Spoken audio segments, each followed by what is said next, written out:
Assalamualaikum warahmatullahi wabarakatuh. Saya Linta Zulfaulia akan menjelaskan mengenai hakikat organisasi profesi.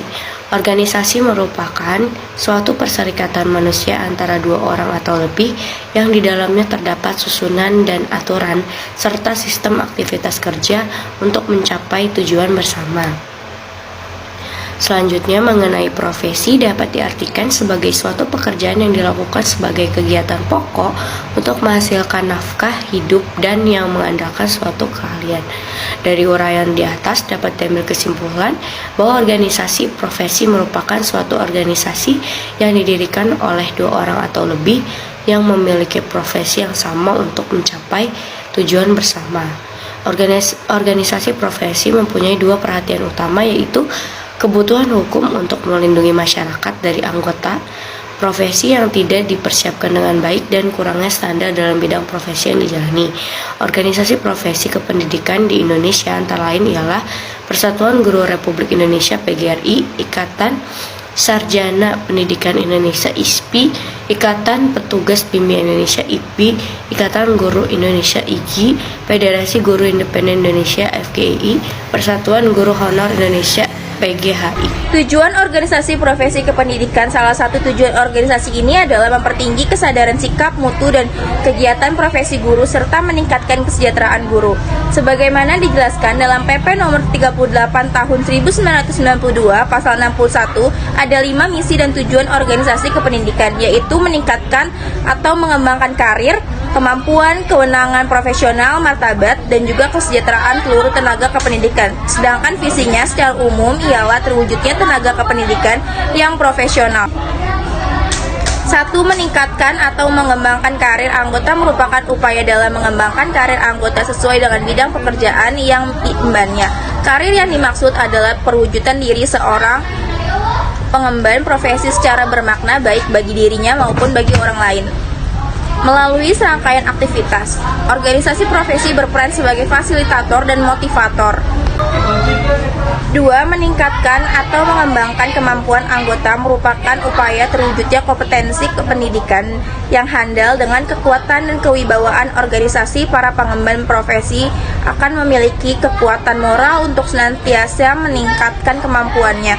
Yang ketiga, meningkatkan atau mengembangkan kewenangan profesional anggota merupakan upaya para profesional untuk menempatkan anggota suatu profesi sesuai dengan kemampuannya. Organisasi profesi kependidikan bertujuan untuk mengembangkan dan meningkatkan kemampuan kepada anggotanya melalui pendidikan atau pelatihan terprogram.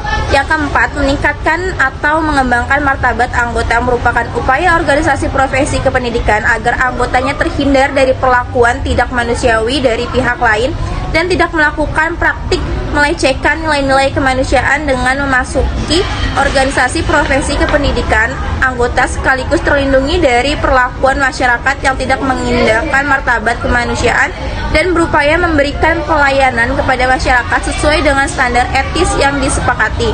Yang kelima, meningkatkan atau mengembangkan kesejahteraan merupakan upaya organisasi profesi kependidikan untuk meningkatkan kesejahteraan lahir batin anggotanya. Dalam teori Maslow, kesejahteraan ini mungkin menempati urutan pertama berupa kebutuhan fisiologis yang harus dipenuhi.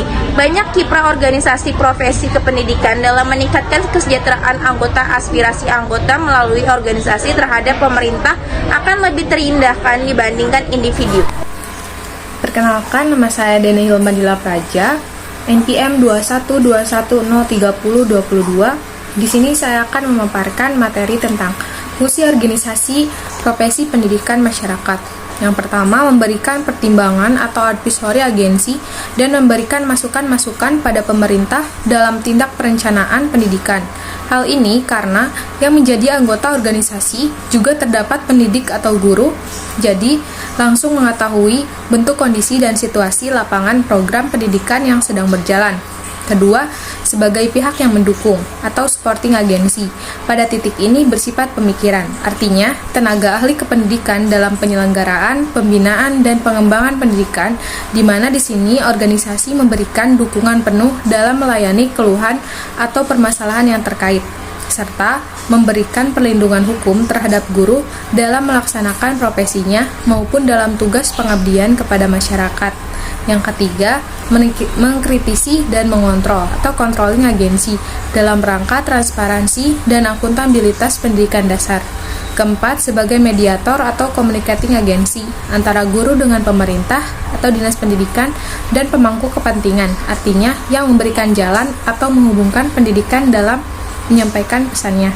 Bismillahirrahmanirrahim. Assalamualaikum warahmatullahi wabarakatuh. Sebelumnya terima kasih kepada rekan-rekan dari kelompok 2 yang telah mempersilahkan saya untuk memaparkan materi mengenai ruang lingkup organisasi profesi pendidikan masyarakat.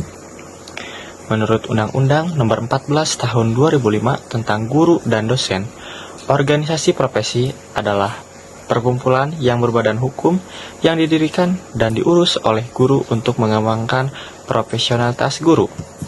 Dibentuknya organisasi ini tentu mengacu pada amanat undang-undang. Jika dijabarkan lebih spesifik, tujuan organisasi ini adalah sebagai berikut. Yang pertama, mengembangkan dan meningkatkan kemampuan profesional dan kompetensi guru. Yang kedua, mewujudkan guru pembelajar sepanjang hayat. Yang ketiga, meningkatkan harkat dan martabat guru melalui bimbingan profesi berkelanjutan. Yang keempat, meningkatkan kesejahteraan guru. Adapun fungsi organisasi profesi guru adalah sebagai berikut. Yang pertama, sebagai wadah untuk mengasah kompetensi profesional guru di tengah perkembangan teknologi dan informasi yang semakin pesat. Sebagai alat pemersatu guru dengan visi dan misi yang sama. Yang ketiga, media untuk berbagi pengalaman, pengetahuan, dan wawasan bagi guru. Organisasi profesi, terutama pendidik satu guru, menjadi salah satu isu yang menarik pasca Undang-Undang Guru dan Dosen, karena dalam pasal 1 ayat 3 dengan tegasnya dinyatakan bahwa guru pendidik wajib menjadi anggota organisasi profesi. Lebih lanjut, ayat 2 disebutkan bahwa organisasi profesi berfungsi untuk memajukan profesi, meningkatkan kompetensi, karir, wawasan kependidikan, perlindungan profesi, kesejahteraan, dan pengabdian kepada masyarakat. Artinya, organisasi profesi ini diminati oleh anggotanya dan diakui oleh masyarakat karena secara nyata memperjuangkan kepentingan anggotanya dalam memajukan profesi, meningkatkan kompetensi, karir, kesejahteraan, serta melindungi masyarakat pengguna jasa profesi ini dalam kode etik profesi.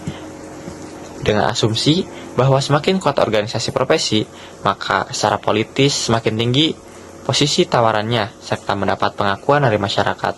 Maka kehadiran organisasi profesi seharusnya menjadi suatu kebutuhan. Kenyataan objektif menunjukkan bahwa di satu sisi organisasi profesi masih mencari bentuk profesionalitasnya. Di sisi lain, kesadaran kritis tenaga pendidik untuk berhimpun dalam wadah organisasi profesi masih lemah. Budaya organisasi profesi dapat dijadikan sebagai faktor penggerak organisasi profesi, mewujudkan cita-cita anggotanya sekaligus membingkai perilaku anggota organisasi profesi agar bukan saja profesional dalam bekerja, akan tetapi memiliki komitmen moral dalam menegakkan keberadaan organisasi profesi.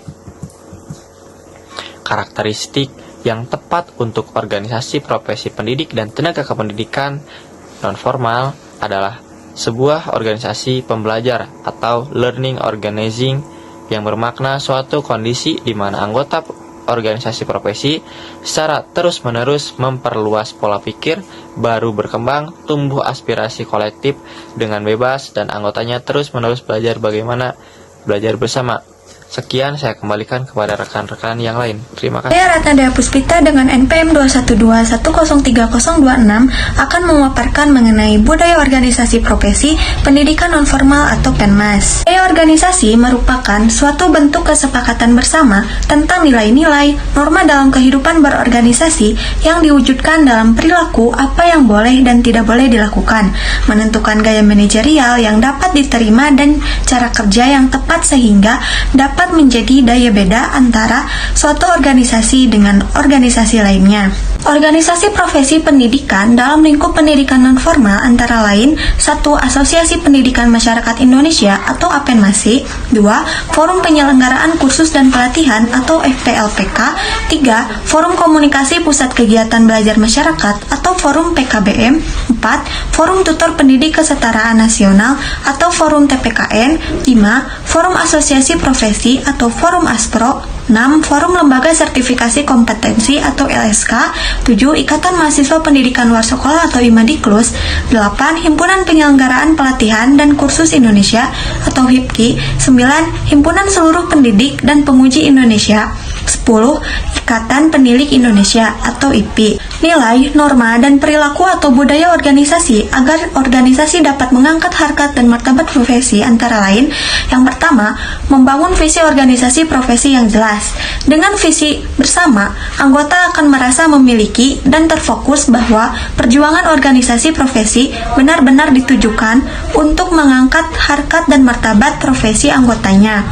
Yang kedua, ada budaya belajar, yakni adanya komunitas yang selalu belajar, memastikan individu mempunyai kesempatan untuk belajar, memfasilitasi kelompok untuk belajar, pada akhirnya akan memperbaiki organisasi dengan cara keseluruhan. Yang ketiga, budaya egaliter. Budaya ini dapat mewakili jenis organisasi di mana kesetaraan anggota dalam menyampaikan pikiran, gagasan, atau ide-ide yang bertentangan sekalipun mendapatkan tempatnya. Yang keempat, budaya akademik. Ciri khas organisasi pendidik adalah membangun budaya akademik yang egaliter, karena basis profesi PTK PNF, guru maupun dosen ada di wilayah pengembangan, pembelajaran, dan keilmuan. Budaya akademik dimaksudkan agar penguasaan substansi teoritik terus diupdate sesuai dengan perkembangan keilmuan yang terjadi, serta agar praktek profesional yang dimiliki sejalan dengan perkembangan teori dan kebutuhan masyarakat pengguna atau peserta didik. Yang kelima, ada budaya yang mencintai ilmu pengetahuan dan kebenaran. Dunia pendidikan selalu membawa pesan moral pada perubahan yang diinginkan terhadap peserta didiknya.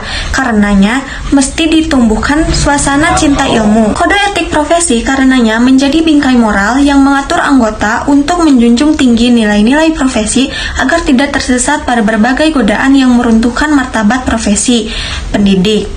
Yang keenam, budaya memaafkan. Memaafkan kesalahan terhadap upaya kesalahan akademik yang dilakukan jauh lebih baik daripada membiarkan anggota tidak melakukan upaya peningkatan profesi mereka.